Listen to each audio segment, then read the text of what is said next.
Communist China is flush with cash from the trade imbalance with the United States. Middle Eastern countries are rich with profits from the oil trade, and they are all in the market for U.S. assets.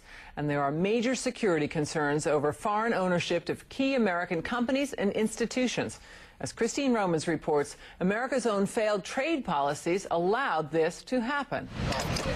America's addiction to foreign oil and cheap manufactured goods puts trillions of dollars into the pockets of Middle Eastern governments and the Communist Chinese. And those governments now have the money to buy key American assets and industries. We have a policy that builds up deficits, builds up cash reserves for other countries, and we then allow that money to come back to the country to sell off our assets. The auction is on, America is for sale, and we should all expect this to just increase. The U.S. imports almost 14 million barrels a day of oil, 20% of that from the Persian Gulf. With oil a record $80+ a barrel, Middle Eastern governments are flush with cash and they're spending. Consider Abu Dhabi's $1.35 billion investment in the politically connected Carlyle Group, and Dubai's move for a significant 20% stake in the NASDAQ stock market.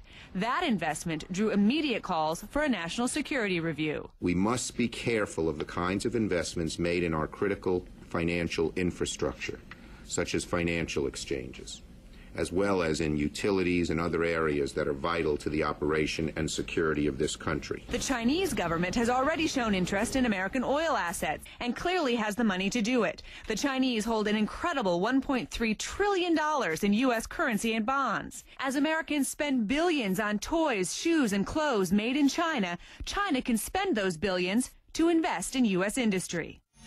Now, the United States is more open to direct investment than any country in the world, but should there be more serious questions for governments that are buying strategic U.S. assets? In the case of the Dubai NASDAQ deal, those companies voluntarily agreed to a national security review process. That process has yet to begin, Kitty. Christine, we really toughened up this process. I mean, after the Dubai Ports World issue, reported extensively on this broadcast, and that basically was the linchpin for changing some of the legislation and the process of this, right? That's absolutely right. And this Dubai NASDAQ deal might potentially be the first deal to undergo what many say is a toughened process, national security review process. We'll wait to see until it begins and see how long and how tough it really is.